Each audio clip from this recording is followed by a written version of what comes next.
Today I'm going to be looking at a game that has become synonymous with the Japanese RPG genre and has sparked more spin-offs, historical acclaim, criticism and general discussion than any other Square title in history, I think. And I think because of that, it is with some degree of trepidation I opt to discuss Final Fantasy VII. On the one hand, it comes with the risk of falling short of expectation for what many regard to be the jewel in Square's crown and perhaps, their favourite game in the world. While on the other hand, I think it's important to avoid devolving into this sort of hyperbolic reverence of this game simply because general consensus says so, which is something I'm quite detracted from as well. So I think it's important to note that despite the hype, and perhaps because of the hype, Final Fantasy VII has had its share of criticism too, despite this kind of reverence. And as new generations of gamers emerge and hear tell of this fabled game, I think many are invariably disappointed by what an utter throwback the audio, graphics and gameplay actually are. After all, no game in history is impervious to time, except from possibly chess. And as I mentioned in my Final Fantasy VIII piece, the entire series is subject to this inevitable age divide, with kind of emerging gamers today unable to grasp the emotive quality and the impact of these boxy field avatars. I just want to digress slightly on this point, because I think a worthwhile comparison is Star Wars, simply because I was watching Empire Strikes Back last night, but it does seem quite relevant.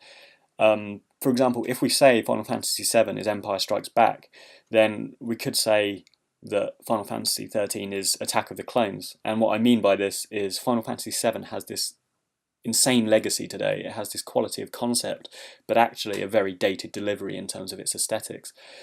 And Final Fantasy XIII has all the glitz and aesthetic galore that current technology has to offer, but the substance of its, writing and its actual content, what's actually there, is, arguably, left wanting.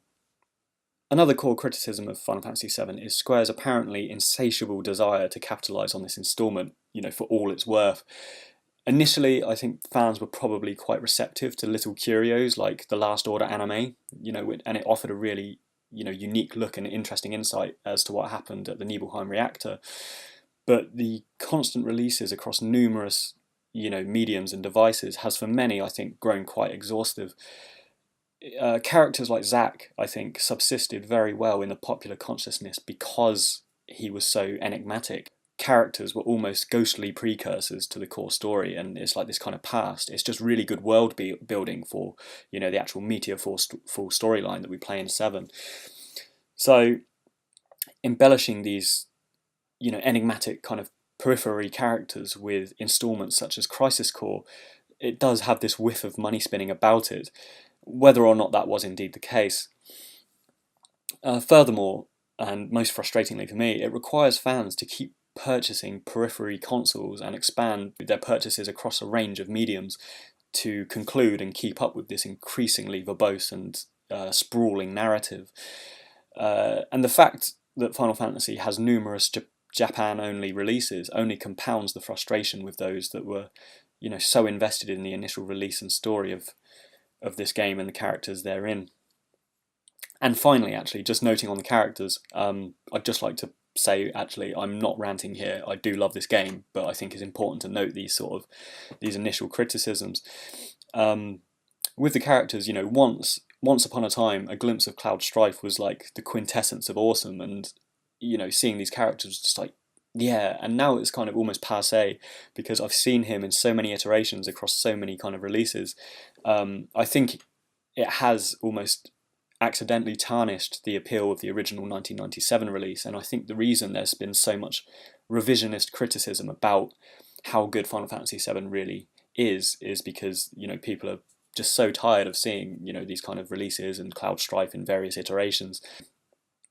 That said, I think looking at Final Fantasy VII objectively in its respective chronology at the time and place it was released, it can be appreciated on numerous fronts, and that's what I'm kind of endeavouring to do today. And I think it does warrant much of the acclaim attributed to it, minus the bloat of this extended universe material and the undue exaggeration, I think, of how it contends in today's marketplace. So with that slightly grumbly preamble aside, let's really get into Final Fantasy VII here. And foremost for myself, and I think for many others, is the sheer magnitude of this game, particularly for the time it was released. the scale and scope of its world, the plot, and all of these kind of intertwining characters and story arcs really set a precedent for games, even within the weighty realms of narrative-driven RPGs. Its immersive, multifaceted story and the depth of its characters really set a good pace, and like many Square games, right from the get-go you're thrown into this action. When you jump off the train in Midgar, you're right in the vortex of the action, trying to make sense of contained reactor scenarios, and it's only after a time that the full gravity of the situation and the plight of Avalanche and this fight for the planet, actually becomes clear. Indeed, this thinly veiled plot concerning Shinra kind of mining the planet's resources for fuel strikes a tangible chord with the real world, and I think it delivers this ethical moral conundrum to an audience more effectively actually than charities like Greenpeace. Final Fantasy games often operate with kind of human emotions, and they deal with kind of existential themes, which I kind of covered in Final Fantasy VIII.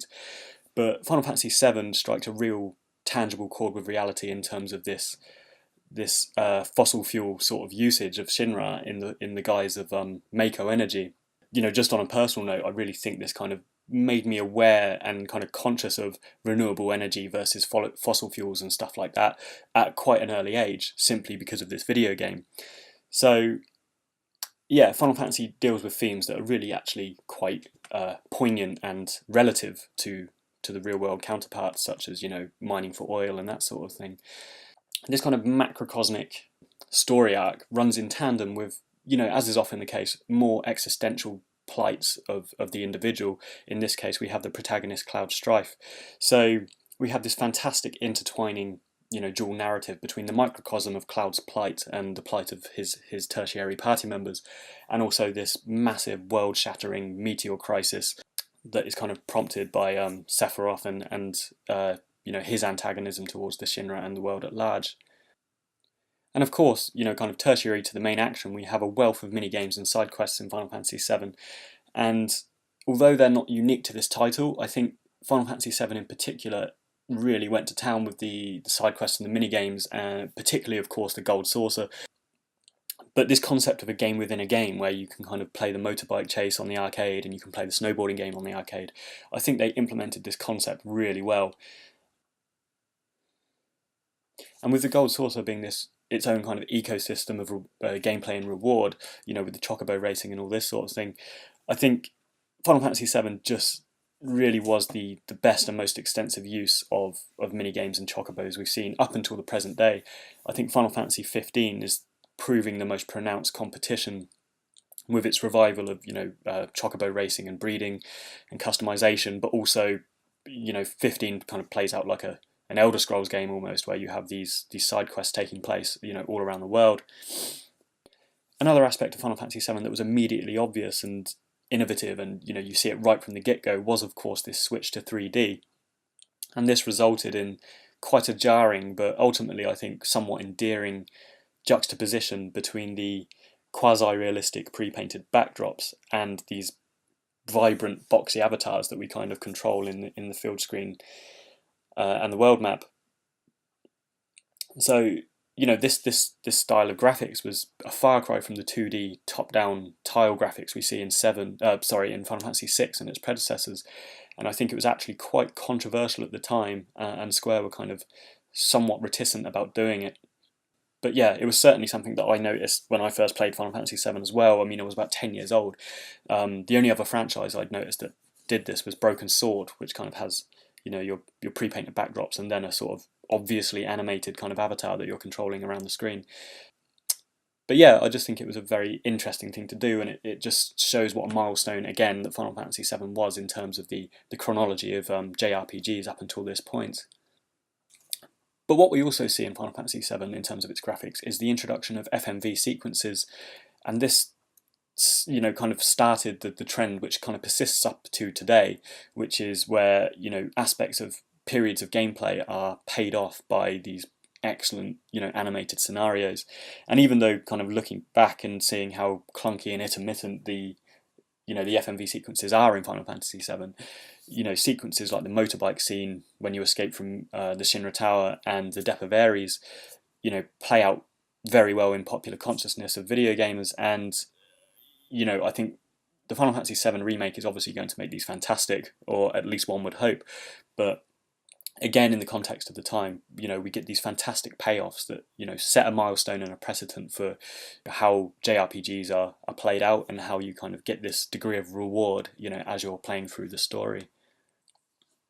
So, moving now into the gameplay aspects of Final Fantasy VII, which are augmented largely by the aforementioned graphics and the FMV sequences, we see a cohesion with the plot, which is good, and something I always feel is quite important in these games. And what I mean by that is the ability to justify how and why characters can, for example, use magic and summon deities in the battle screen. And it may seem somewhat pedantic of me, but it's something that I think is quite important and shouldn't just confine itself off to the battle screen. As such, the materia concept and aspect of the Final Fantasy VII world can't be understated, and it's not simply the catalyst for humans to wield spells in this world and how we kind of use magic in the world screen, but it's also a physical crystallization of the most sought after resource on the planet, which is Mako, and it fuels the homes and technology of cities such as Midgar, and prompts the entire plight of Avalanche kind of seeking out Shinra and trying to forcibly end this destructive mining of this energy. So much as I mentioned with the junction system of Final Fantasy VIII, and how intrinsic that was to the story of Alone and time compression, Final Fantasy VII also succeeds in bringing everything together across this really cohesive story. So turning now briefly to the world map 2, this was a three-dimensional version of what previous Final Fantasies had done, which is to minify towns against a much larger-than-life avatar. This way of navigating around the overworld would be maintained basically all the way through to Final Fantasy IX, and is another facet of this game that I think is really quite endearing and impressive as a game experience. Ultimately, any Final Fantasy game could have had a world like Final Fantasy X, where the world map is just taken out entirely. But despite the admittedly quite linear journey through the world map, particularly in terms of the early aspects of Final Fantasy VII, where you're kind of forced to go, for example, to the village of Kalm straight after Midgar, and then into the caves. I think the illusion of scope within the Final Fantasy VII world is one of the traits that made it so impressive. And this is a conversation I've actually had with friends in the past, because although the interactive and explorable aspects of a given Final Fantasy world map are maybe only 20 to 30 locations, does this necessarily negate the reason for having it? Because one of the drawbacks of Final Fantasy X for me, which I mentioned in my 10 video, was precisely the lack of explorable world. No matter how limited in scope or forced down a linear path you actually are. Now, on the other end of the spectrum, we have Final Fantasy XII and Final Fantasy XV, which, much like Elder Scrolls games, opt to have this world that's explorable in real time. And for me, the scope of this is literally too big for a story-focused game. And you have great swaths of gameplay time and land basically being dedicated to mundane grind without much to kind of do or interact with.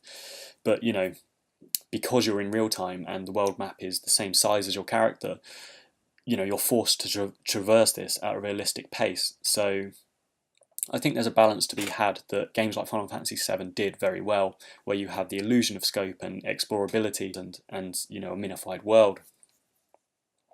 And just a final note on the world map actually, and I'm sure I've mentioned this elsewhere, is in terms of mood and theme, I think this Final Fantasy VII world is really quite depressing. It has this kind of grim sense of hopelessness and sorrow about it, and it's quite a depressing place to traverse because it's dark and Yumatsu's theme music is so sad for it.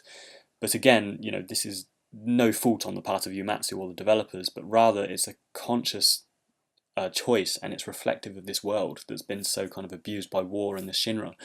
So I think, again, the music and the scope and the theme of the world map ties in really neatly with the rest of the characters and the story that kind of unfold in this game. So, as I briefly touched on earlier, Final Fantasy VII has a dense, multifaceted plot which covers a range of subjects. The plight of the planet operates in tandem with the plight of the individual, and the themes hinge really heavily on identity and friendship on the individual level, with kind of Cloud, and life, morality, and nature versus technology almost on the larger scale and the macrocosmic aspects of this game. In terms of genre, Final Fantasy VII also follows the lead of its predecessor in breaking further away from the knights and mages style of fantasy and introduces more steampunk and sci-fi elements into the game. Jenova, for example, which is a secondary antagonist and a core plot point, is an alien that crash-landed on the planet, causing, the northern crater. Scientists experiment with Jenova in injecting its cells into various subjects, and this is explored and expanded upon, in Crisis Core and games like that. But in Final Fantasy VII proper, Jenova cells are the catalyst to the creation of Sephiroth, which is the game's primary antagonist.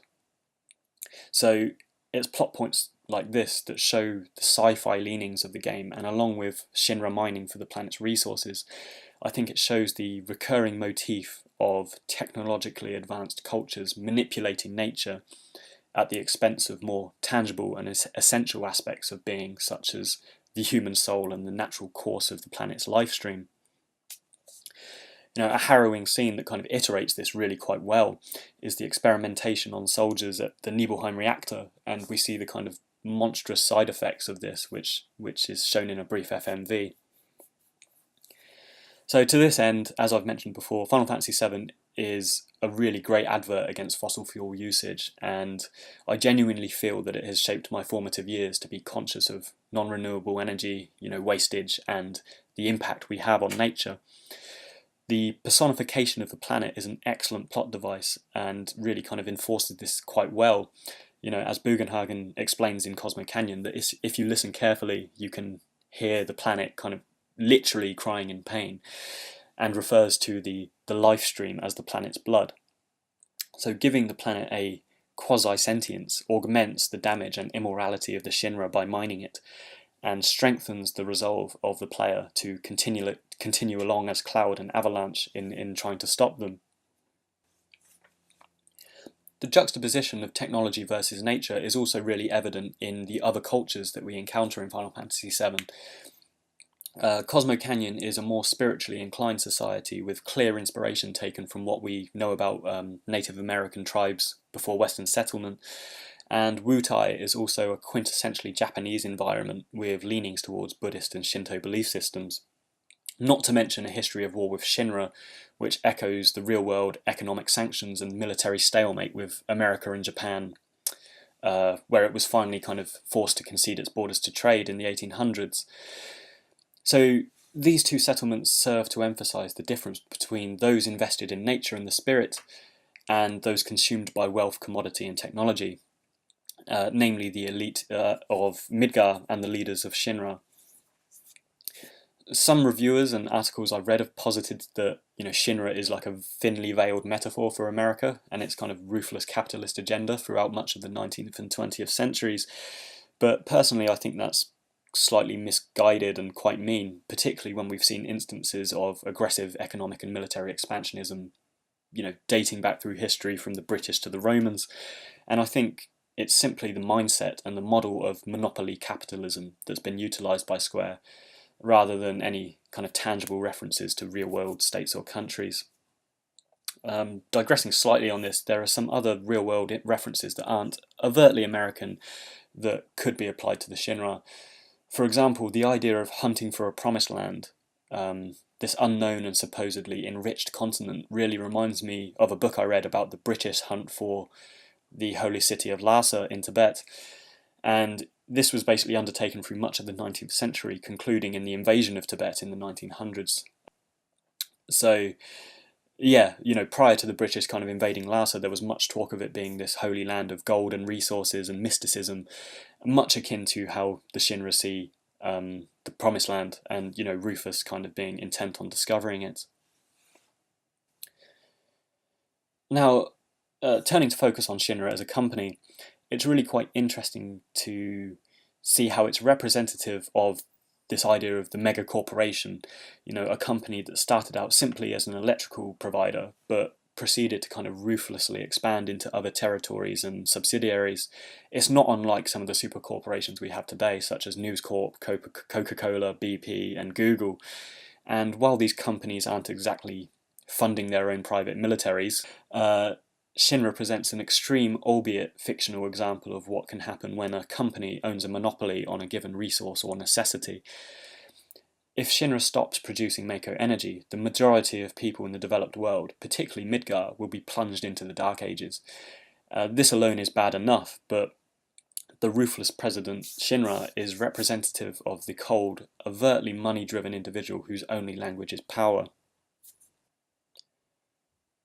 This adversary in the events of Final Fantasy VII intertwines neatly with the personal and individual narratives that play out. Of course, because Avalanche exists solely to kind of oppose Shinra, but also it accounts for the fact that, you know, Cloud exists and is kind of as messed up as he is, because he is, of course, a product of Mako experimentation and a former Shinra infantryman. And Sephiroth, too, solely exists due to Shinra's experimentation, or at least its funding of Hojo's scientific experimentation. So it's safe to say that Shinra is accountable for most of the terrible things that unfold in this game, and exhibits quite totally the face of remorseless corporate greed. Now, moving out of the broad strokes analysis here and looking a bit closer at the individuals that make up Shinra, and indeed Avalanche, we start seeing instances where the game isn't simply cut into Avalanche good, Shinra bad, but rather there's a degree of moral introspection and exploration in a number of characters that makes the game so much more interesting than, you know, a straightforward divide between you're the good guy and you're fighting against the bad guys. The first instance we see of this is from Jessie, the tech specialist in Avalanche, who ends up getting killed when the plate falls in Sector 7. Now, her mental fortitude periodically wavers, and she tells Cloud more than once that she feels extreme guilt at the fact that, you know, people are, you know, invariably being killed by their bombing campaigns across Midgar. And this kind of throws into sharp relief what you've actually been doing in the opening, you know, sequences of Disc 1.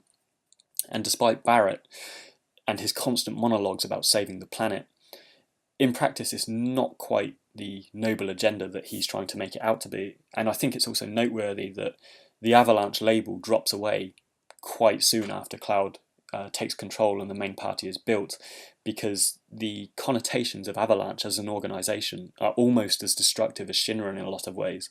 And under Cloud, the quest to save the planet, you know, takes on a less, you know, terrorist style slant than what prevailed under Barrett and his predecessors. Another example of morality in question is Sung, who by the time Final Fantasy VII takes place is the head of the Turks. And the Turks, having always operated as the secretive arm of Shinra, take on a fresh autonomy under him. And the loyalty of its key operatives, Reno, Rude and Elena, belong to their leader and his interests, you know, specifically, rather than, you know, the Shinra. So as such, we see interesting turns regarding Sung's allegiance, and by extension, you know, Reno, Rude and, you know, his wider staff. And I think because of this, Reno and Rude can actually be painted as more anti-heroes than antagonists by the end of the game. And it's obvious, you know, especially when we encounter them in Wutai when they're on holiday, you know, their heart just isn't in it when, you know, they cross paths with Cloud again. Now, you know, perhaps you could say some of this is just my speculation, but, and you know, the reason being is that Sung's personality isn't really explored in much depth in Final Fantasy VII proper. But what we can note of him is that he is often really quite inquisitive about his orders, and it's prudent to mention that although he still does follow his orders, he's always shown to have a degree of questioning about him, and, you know, he's later shown in extended material to have a degree of morality, particularly tied up in his friendship with Zack, and how he goes on to kind of treat Ares. I think the same can be said of Reno and Rude, who established themselves as fan favourites in Final Fantasy VII, and I think as a result of that we see them feature in Advent Children quite heavily, and we see them actually proactively assisting Cloud towards a common enemy for the first time. And finally of note, when it comes to morality and inquisitiveness within the realms of Shinra, the most prominent representative of this crisis of conscience is of course Reeve, who's the head of urban development. Now, Reeve represents a destroy them from within sort of mentality, where on the face of it he's a senior member of the corporation and he lines in directly to the president and Heidegger, but he secretly kind of defects and ends up subverting the cause through the guise of Ketchi, the cat dummy he kind of interacts with the party with. But of course, I will go on to discuss the characters more thoroughly later on. Now, actually, I think I'm going to go ahead and discuss the characters now because I think it's a very interesting lead on from Shinra. Because one thing I've noted, apart from perhaps Ketchi and Reeve, is that every single party member that you go on to operate, and every single party member that goes on to join Cloud has come together as a result of being damaged or screwed over by Shinra in some way. So actually, I think the picture we've painted of Shinra so far as this mega corporation that's just completely remorseless has in turn kind of led us on and informed the reason our party members do end up coming together. So I mentioned earlier the theme of identity, and this is quite important when we look at the primary characters I'm going to be discussing now, because it really plays out quite prominently through Cloud and Sephiroth and their main story arc. So in these two, we see a fascinating pair of characters unfold, and I think the writers made a really great decision to depart from the classic hero-villain archetype and instead craft an antagonist that you can sort of empathise with, and a protagonist who is actually only the facsimile of a hero. He's basically a fraud. So unlike the Jungian hero archetype I covered in Final Fantasy X and that clip, Cloud comes packaged as the finished article, this stoic professional who, rather than having this sudden call to adventure and an older guide, which would have come in the form of Zack and predates the events of VII and Meteor Fall, he is merely fulfilling a mercenary contract for Avalanche. His stoic, disinterested demeanour prevails for most of the first disc of the game, and it's only when Tifa starts kind of noting holes in his backstory that everything kind of shifts into Philip K. Dick territory, and we realise that we've so far been witnessing a false reality, an unreliable hero who's not actively deceptive, but rather undergoing a severe kind of crisis of self-perception following Mako poisoning and trauma. We see numerous iterations of Cloud, from the stoic imposter to the mentally unbalanced to someone who thinks he's a Sephiroth clone kind of begging Hojo for a number. And it's only through Mako-induced vegetation and a trip into his subconscious later in the game that we are finally able to salvage a Cloud that's a truer representation of his original and authentic self. And just a note on the authentic self of Cloud, it took me a while to figure out, but there's actually a voice that recurs in Cloud's head throughout the game, and it's always been popularly regarded as Sephiroth, or Ares, or even Cloud's mum. But I've concluded that while some of the inner monologues are Sephiroth kind of communicating with him, some of the more advisory and warning kind of tones that kind of come in through Cloud's mind are actually the real Cloud who's kind of stuck inside his mind, and they're informing this imposter of kind of impending danger and things like that. So yeah, I found that quite interesting because it happens right from the beginning of the game when he says, in his own mind, watch out, this is more than just a reactor. And I was just like, who is this? But yeah, so we see the kind of inklings of the real Cloud and this kind of mental trauma, right from the get-go. Through subsequent playthroughs, I also think it's great how Cloud's imposter syndrome as a soldier first class is kind of questioned and alluded to by other tertiary characters. We have a weapons dealer in Midgar, right at the beginning of the game, and he's a weapons dealer by Tifa's bar. And you kind of encounter him and say, I'm Cloud Soldier First Class, and he's like, I've never heard of you.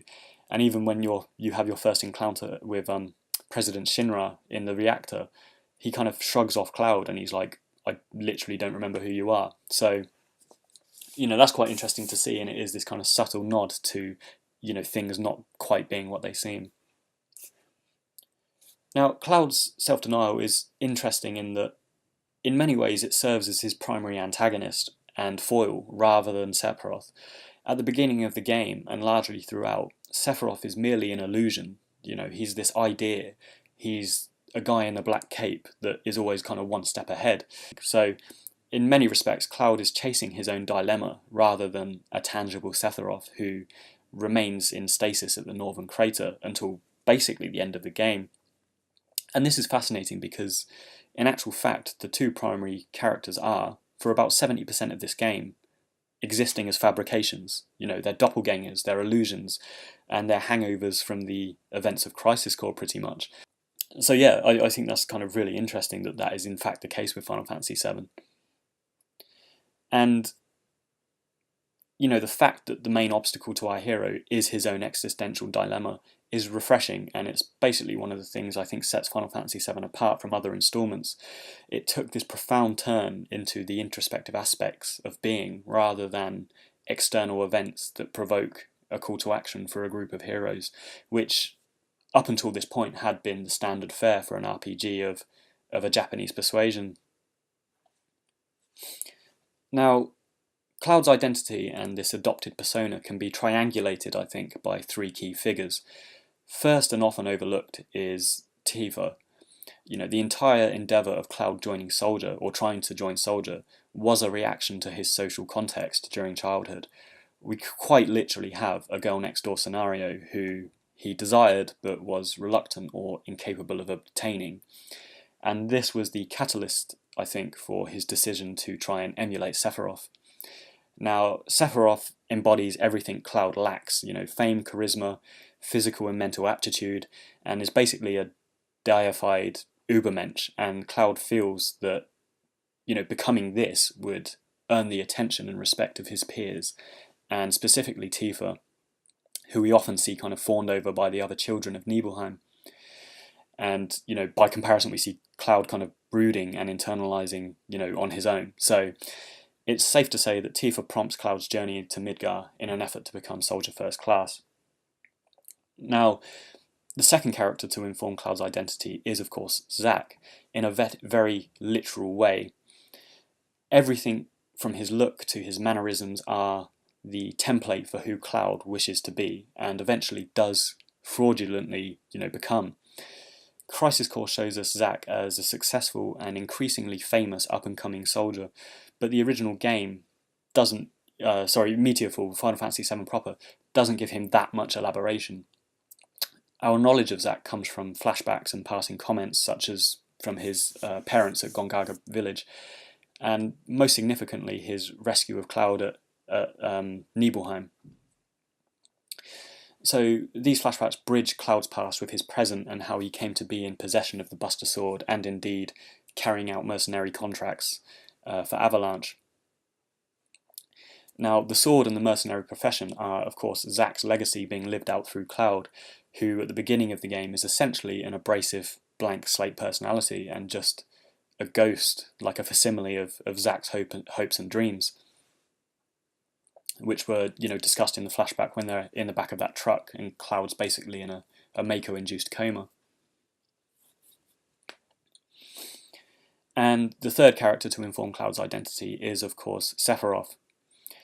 As I previously mentioned, Sephiroth is this Ubermensch sort of character, and I'd like to discuss that in depth here, but looking at him first as Cloud's proxy, it's obvious how an almost obsessive desire to become this unattainable alpha male consumes the young Cloud, and it propels him down this path in life that would see him eventually take centre stage as a hero, and indeed kill his aforementioned hero Sephiroth, which honestly is quite a jarring story arc, considering Cloud's weakness and Sephiroth's strength are the defining parts of their personalities and their characters. So having Cloud kill Sephiroth was always a necessary but quite questionable climax. Crisis Core did go some way to explain this away by showing Zack damaging Sephiroth enough for Cloud to finish him off, but again, this is sort of a retcon because the Last Order anime shows Zack getting defeated really easily by Sephiroth, so I guess that's just up for interpretation, take it as you will. But regardless, Cloud killing Sephiroth was an important plot point, and it creates this dynamic and duality between them. And though questionable, I think it's also quite a tragic twist for Zack, because this is the turning point and the transition of two core characters, where Zack becomes the hero that never was, and his defeat by Sephiroth and eventual murder results in a delusional Cloud kind of living out his life, and even his romances. And although Final Fantasy VII is hallmarked by the death of Ares, in many ways I think Zack had a more bitter ending in the long run. He is tied into and lingers over many events and characters in this game, but has dwindled to the point of being forgotten, essentially, which many would argue is a fate worse than death, and I really do feel quite bad for this character, by the time Meteor Fall comes around. So anyway, in conclusion, Sephiroth goes from Cloud's greatest hero to Cloud's greatest adversary, and in doing so maintains a potent relevance to how Cloud's identity develops over the course of the game and beyond, well into the events of Advent Children, for example, where we see this malignance kind of come back to challenge Cloud once more. Now, for Sephiroth's part as a character, he comes across as a complex personality who prevailed successfully in Soldier until discovering his origins at the Nibelheim reactor.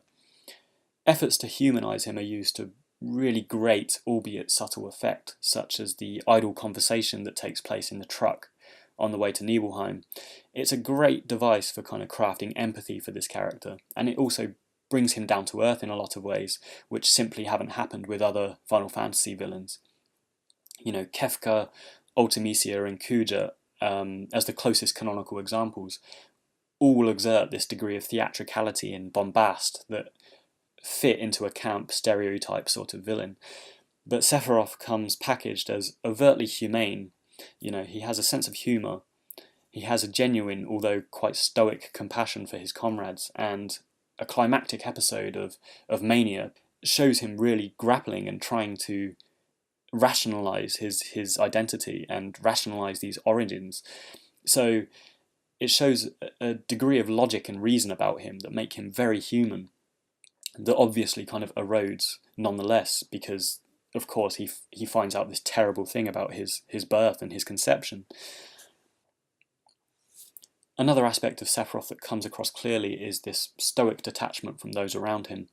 It's a personality trait that he shares with Cloud, but where Cloud is salvaged due to Tifa and, the friendship with his party, Sephiroth remains stoic and isolated and autonomous.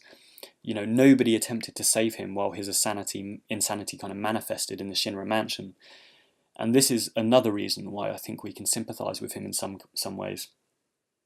In Cloud's showdown with him in the reactor, Cloud explains he's going crazy and he's saying how he looked up to him and he idolised him.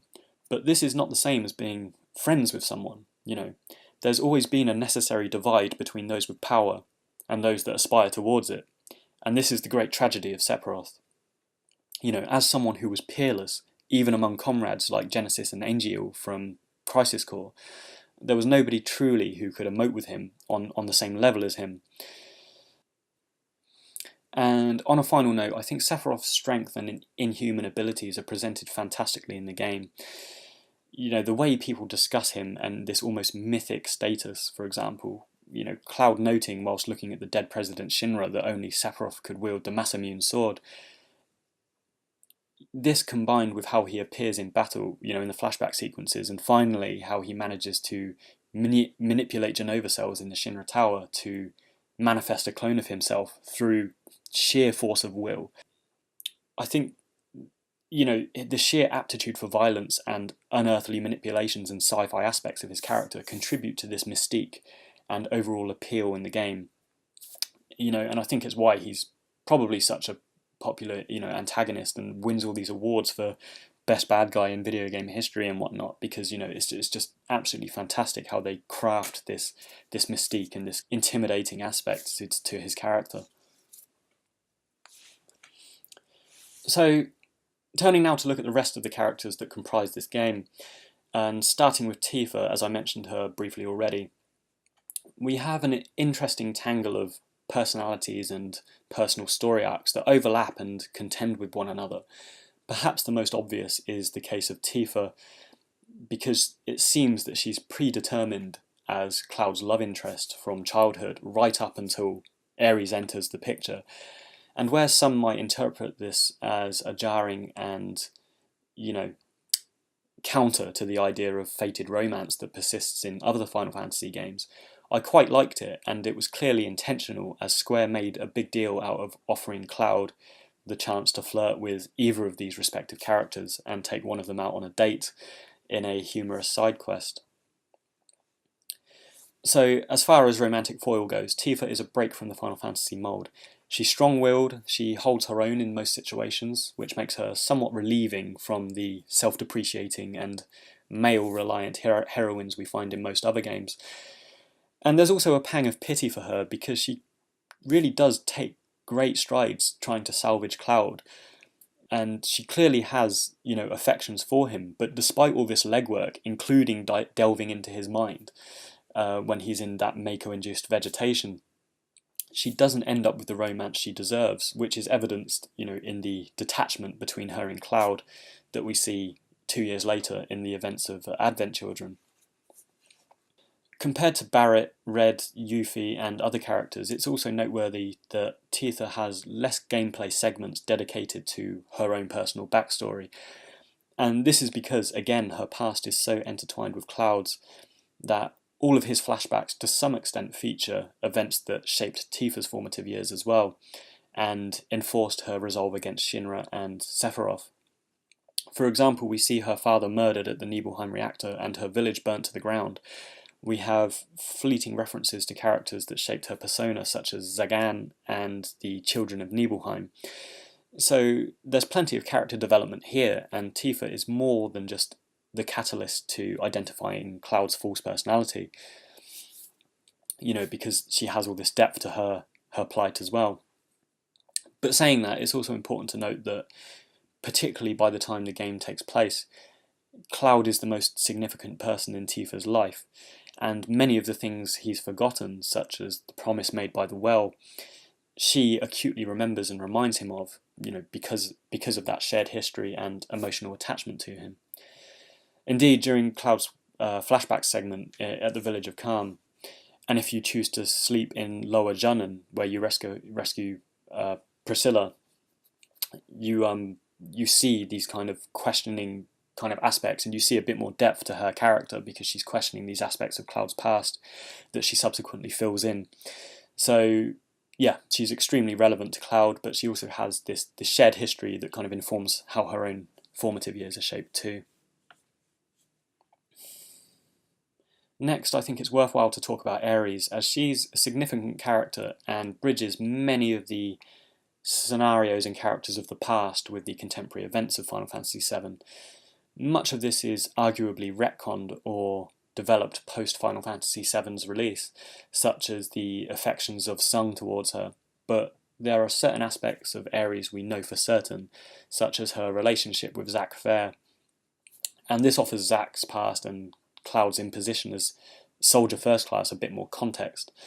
And as I mentioned already, there's a love triangle between Cloud and Tifa and Ares, which is almost purposeful because it shows how Cloud has encroached so heavily and superseded Zack's past and his romances at the expense of his own true identity and, of course, Zack's legacy.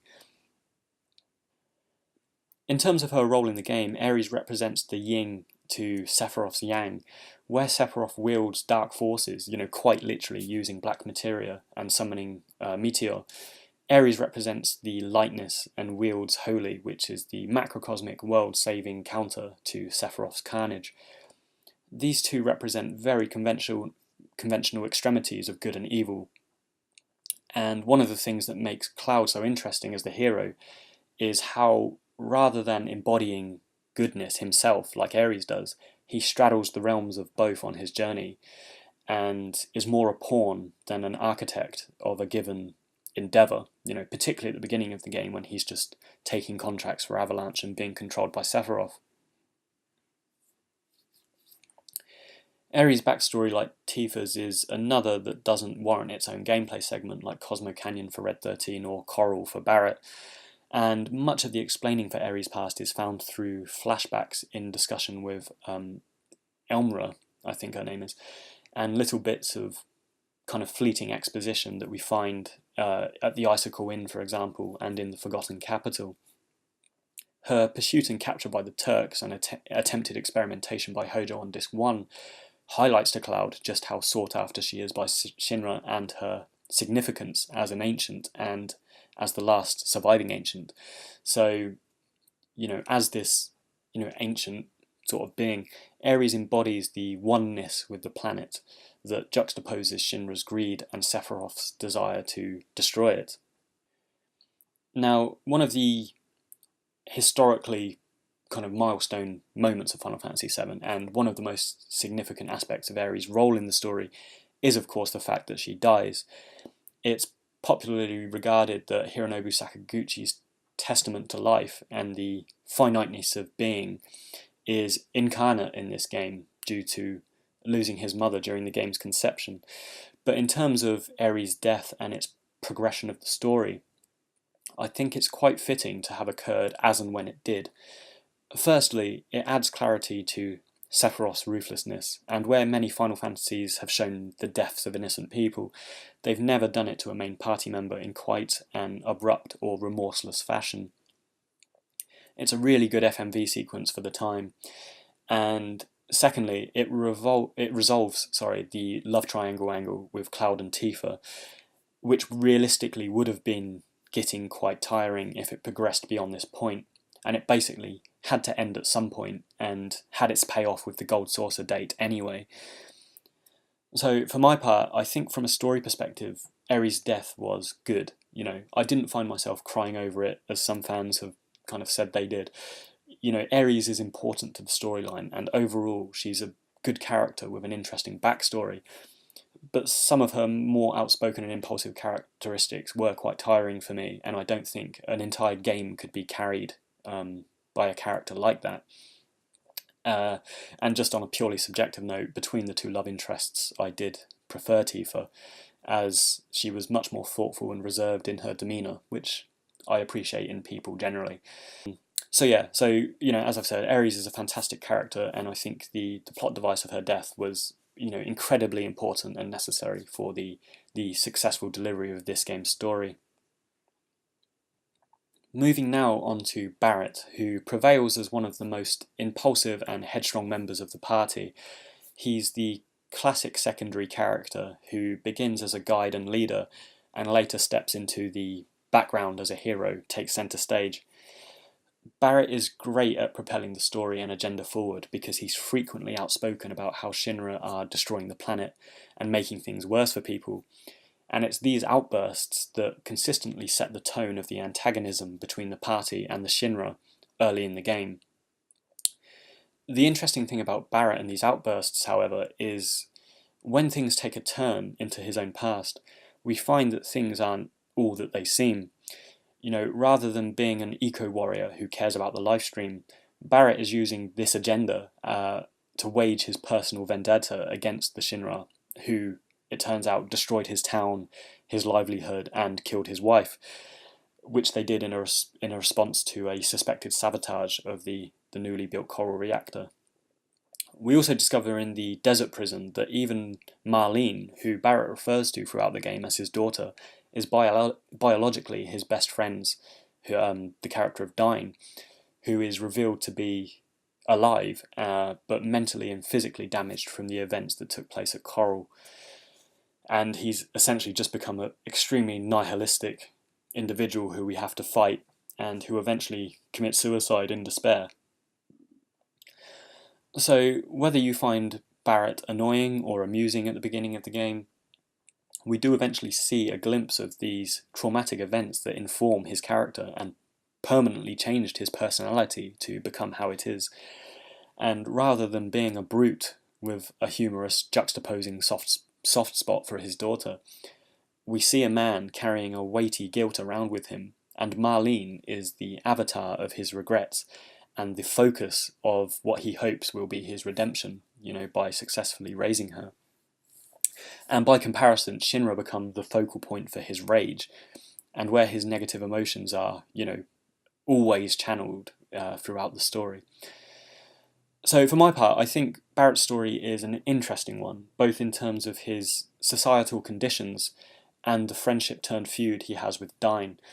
The status of Barrett being a coal miner who finds his profession redundant due to new technologies is reminiscent, personally I find it reminiscent of the Great Britain in the 1980s with the closure of the coal mine industry by Margaret Thatcher. And these are events which even today account for a considerable unemployment in Wales and parts of England. And this is exactly how we find the town of Coral in the contemporary events of the game. Like the inhabitants of the slums living in the shadow of Midgar, so too do the inhabitants of Coral live in the shadow of the Gold Saucer. So in both instances, there's a geographical juxtaposition between the wealthy elites and their carefree lifestyle, those kind of actually tangibly suffering for them to be able to, obtain that. As for Dine, I think this friendship-turned-feud was a great twist for Barrett's backstory, and my only criticism is that Dine didn't last longer in the game. However, having said that, I'm appreciative that with frequent run-ins with the Turks and other kind of tertiary antagonists, there wasn't much room to include yet another nemesis to kind of frequently kind of recur throughout the game. So, moving chronologically now into Red 13, this guy is an example of what some consider a great cult character and others consider to be an expendable and arguably unnecessary addition to the Final Fantasy party and story. Looking at subsequent Final Fantasies, it's true that they do opt to streamline party members these days, particularly looking at the 3 that we have offered up in Final Fantasy 15. But for my part, I think Red 13 is integral to the world building and more human perspective of the story. But what I mean by that is we have the technocratic capitalist greed of Shinra, and we have Avalanche Wutai and others who forcefully oppose that. But we don't really have any characters that take a step back from that and consider the world and the situation in a more objective, humane sense. And that's what Red 13's role is in the game. And his attunement with nature, along with his aesthetics and the society of Cosmo Canyon, have a very spiritual Native American vibe about them and represent that opposition towards the technology and modernity that the Shinra is kind of enforcing across the world. Red 13 is also the catalyst to meeting Bugenhagen, who offers a great deal of context and insight to the concept of the lifestream, Mako, and the workings of Gaia as a planet.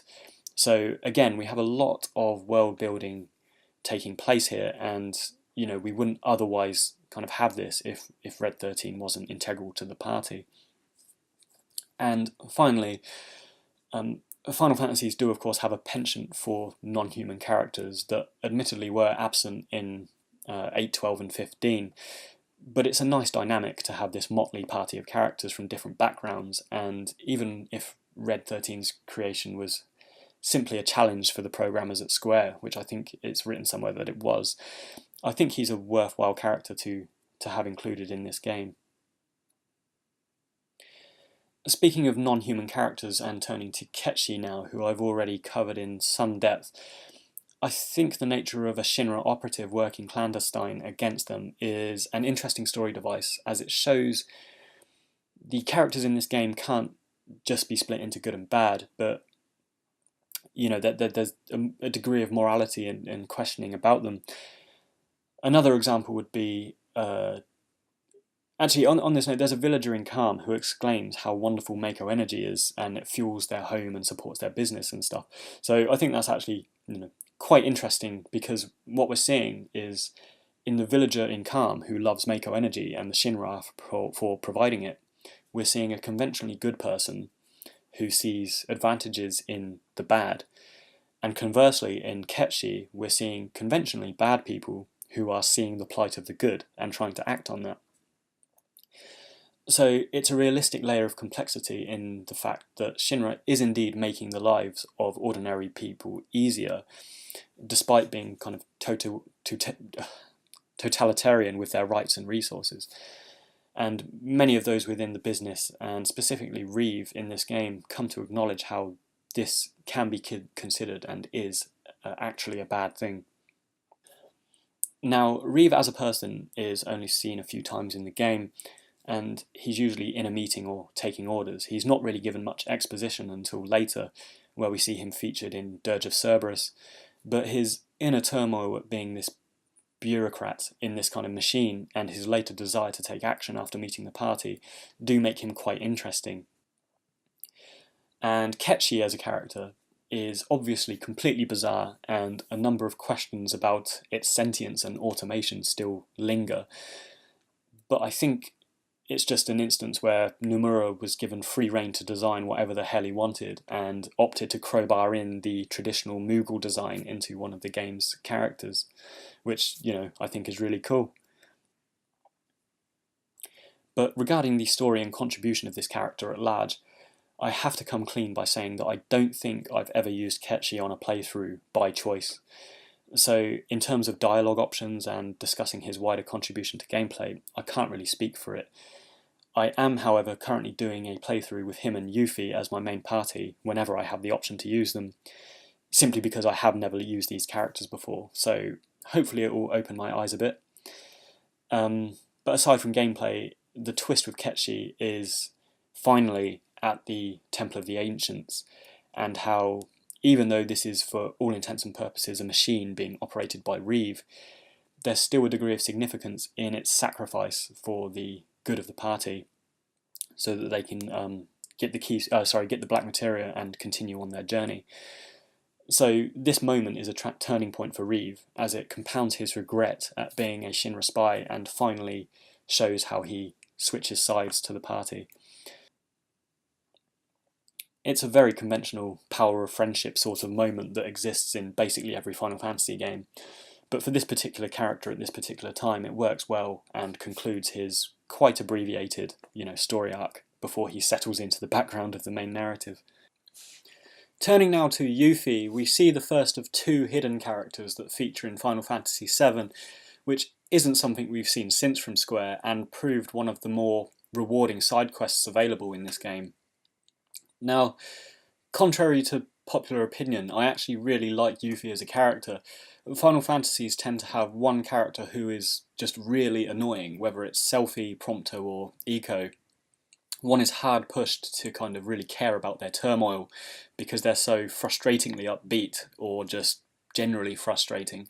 But although Yuffie, for all intents and purposes, falls into this category, she's willfully annoying, and it's a kind of purposeful aspect of her character that she should be so.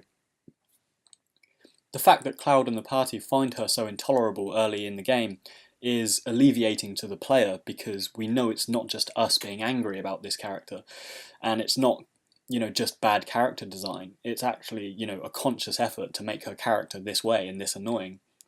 So to this end, I cut her a lot of slack and appreciate that she is just this willful teenager with a really ridiculously inflated ego that's mildly amusing, if nothing else. Looking at Yuffie's narrative arc, which takes place around Wutai, we again see a pang of seriousness at her people having suffered at the hands of Shinra.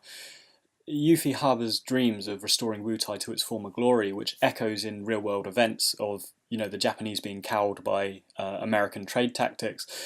So, I think Wutai and its kind of personality, as a kind of collective society, kind of echoes almost Japan, after the massive bombshell, literally, of the atomic bomb at the close of World War II.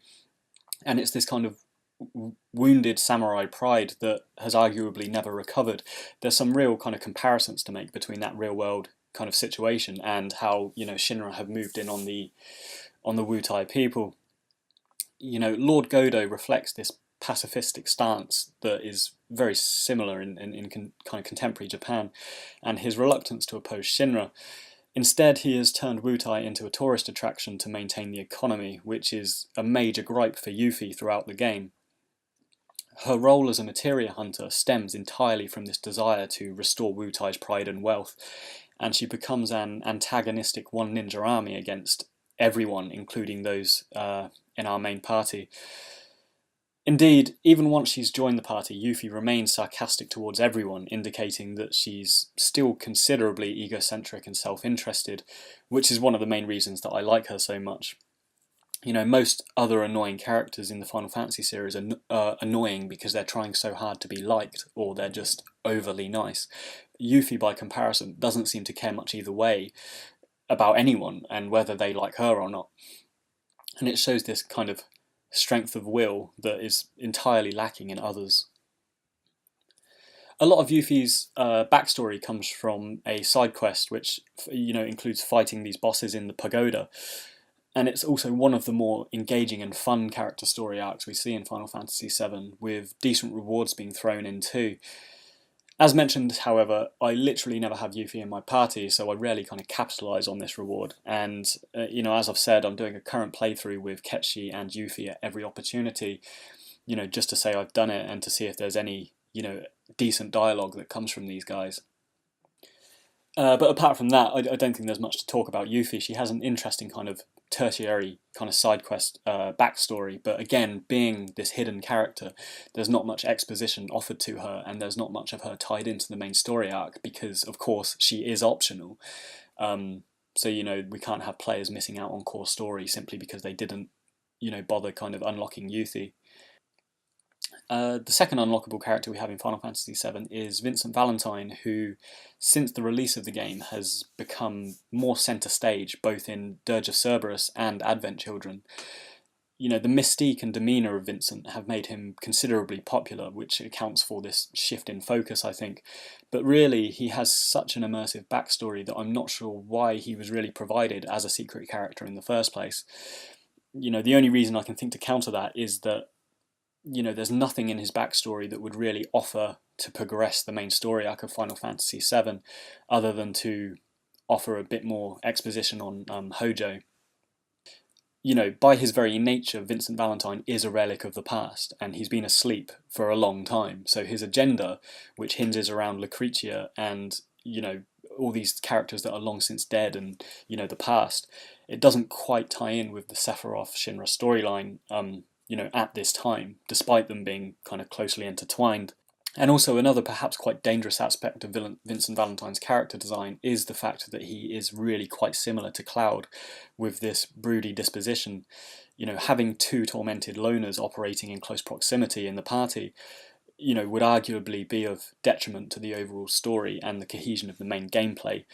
So sidelining Vincent does give the plight of Cloud more breathing space and room to develop over the course of the game, I think.